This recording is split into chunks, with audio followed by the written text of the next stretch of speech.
ഹരേ ഹരേ കൃഷ്ണ. ശ്രീ ഗുരുവായൂരപ്പ ശരണം. ഓം ശ്രീ ഗുരുഭ്യോ നമഃ. ഓം ദേവേ പ്രേമാമൃതാനന്ദമയ്യേ നിത്യം നമോ നമഃ. ഹരേ കൃഷ്ണ. ദേവീസ്തുതി. മഹാദേവി ദേവന്മാരെ കാണാതായപ്പോൾ ഉള്ളിൽ തങ്ങിയ സന്താപത്തോടുകൂടി ബ്രഹ്മാവും വിഷ്ണുവും സർവത്തിനും ശക്തയായ ദേവിയെ ഈ വിധം സ്തുതിച്ചു. ഹരേ കൃഷ്ണ. ആദിയായ ദേവി, നിത്യയായ ദേവി, നിന്റെ സാക്ഷാൽ സ്വരൂപം സത്യവിജ്ഞാന രൂപങ്ങളാകുന്നു. അല്ലയോ ദേവി, നീ വാക്കുകൾക്കതീതയാണ്. സാത്വിക രാജസ താമസങ്ങളായ ത്രിഗുണങ്ങളെയും കവിഞ്ഞു നിൽക്കുന്ന ഭവതി നിർഗുണയാകുന്നു. ദേവി അതിസൂക്ഷ്മയാണ്. ജ്ഞാനത്തിനും അതീതയായി നിൽക്കുന്നത് ദേവി മാത്രമാണ്. അല്ലയോ വിശ്വേശ്വരി ദേവി, ശുദ്ധവിജ്ഞാനഗമ്യയാകുന്നു. വിശ്വകർത്രിയായ മാതാവേ, ഞങ്ങൾ അംബികയെ കൈകൂപ്പുന്നു. ദേവി സകലലോകവും നിറഞ്ഞ സമ്പൂർണ്ണ സ്വരൂപിണിയും വിരൂപയും സ്വരൂപയും അരൂപയുമാകുന്നു. ദേവി ഭവതി ശുദ്ധയും വിശ്വവന്ധ്യന്മാരാൽ പോലും വന്ദിക്കപ്പെടേണ്ടവളുമാകുന്നു.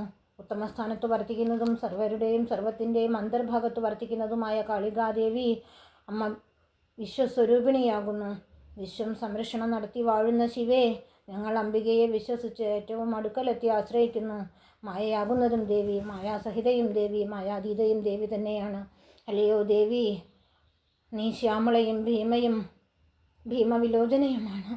സർവഭൂതങ്ങളുടെയും ഹരേ കൃഷ്ണ, സർവഭൂതങ്ങളുടെയും ആശയങ്ങളിൽ അമ്മ സ്ഥിതി ചെയ്യുന്നു. സർവലോകർക്കും ആശ്രയഭൂതയും ദേവി തന്നെയാണ്.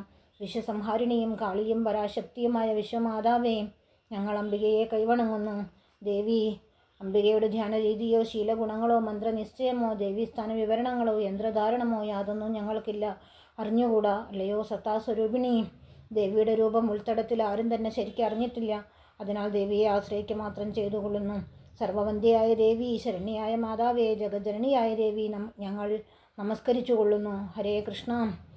ശരണ്യായ മാതാവേ, ജഗജ്ജനനിയായ ദേവി, ഞങ്ങൾ നമസ്കരിച്ചു കൊള്ളുന്നു. ഹരേ കൃഷ്ണ. അല്ലയോ മാതാവേ, ദേവലോകം ദേവിയുടെ ശീർഷപ്രദേശമായി ഞങ്ങൾ സങ്കല്പിക്കുന്നു. ആകാശദേശം ദേവിയുടെ നാഭീദേശം. അല്ലയോ തമ്പുരാട്ടി, സൂര്യനും ചന്ദ്രനും അഗ്നിയും ലോകസ്വരൂപിണിയായ നിന്റെ കണ്ണുകളാകുന്നു. അമ്മേ, നീ കണ്ണു തുറന്നാൽ പകലായി, അമ്മയുടെ ഒരു ഇമവെട്ടൽ കൊണ്ട് കണ്ണടയ്ക്കുമ്പോൾ രാത്രിയുമായി. വേദങ്ങൾ അമ്മയുടെ തിരുവായ്മൊഴികളാണ്. മേദിനി അല്ലയോ മാതാവേ, അമ്മയുടെ നിരമ്പ പ്രദേശമാകുന്നു. പാതാളം മുതലായ ലോകങ്ങളാണ് അമ്മയുടെ തൃപ്പാദങ്ങൾ. ശ്രീ പരമേശ്വരി, ധർമ്മം അംബികയുടെ സന്തോഷമാണ്. അതുപോലെ അധർമ്മം ദേവിയുടെ കോപവും തന്നെയാണ്. ഹരേ കൃഷ്ണ. ഭദ്രപ്രദയായ ദേവി, സൃഷ്ടി അമ്മയുടെ ബോധമാണ്. സംഹാരത്തെ അമ്മയുടെ നിദ്രയെന്ന് വിചാരിക്കുന്നു. ദേവിയുടെ ജിഹ്വ അഗ്നി എന്ന് പറയപ്പെടുന്നു. കൈകൾ ദിക്പാലകന്മാരാണ്. ദേവിയുടെ മുഖം ബ്രഹ്മജ്ഞാനികളായ ബ്രാഹ്മണരാണ്. ഹരേ കൃഷ്ണ. ശ്രീ ഗുരുവായൂരപ്പ ശരണം. ഹരേ കൃഷ്ണ. രണ്ട് സന്ധ്യകളും ദേവിയുടെ ഭൂയുഗളം. ഈശ്വരി, വായു ഭവതിയുടെ ശ്വാസമാകുന്നു. അംബികെ, നദികൾ, തോടുകൾ, ലോകമൂർത്തിയായ ദേവിയുടെ രക്തനാടികൾ. ദേവി, സമുദ്രം ദേവിയുടെ ജഠരമാകുന്നു. പർവ്വതങ്ങൾ വിശ്വമൂർത്തിയായ ദേവിയുടെ അസ്ഥികളാകുന്നു. ഇങ്ങനെയുള്ള വിശ്വാത്മികയായ ദേവി, ഞങ്ങൾക്കൊരാശ്രയം നീയേ ഉള്ളൂ.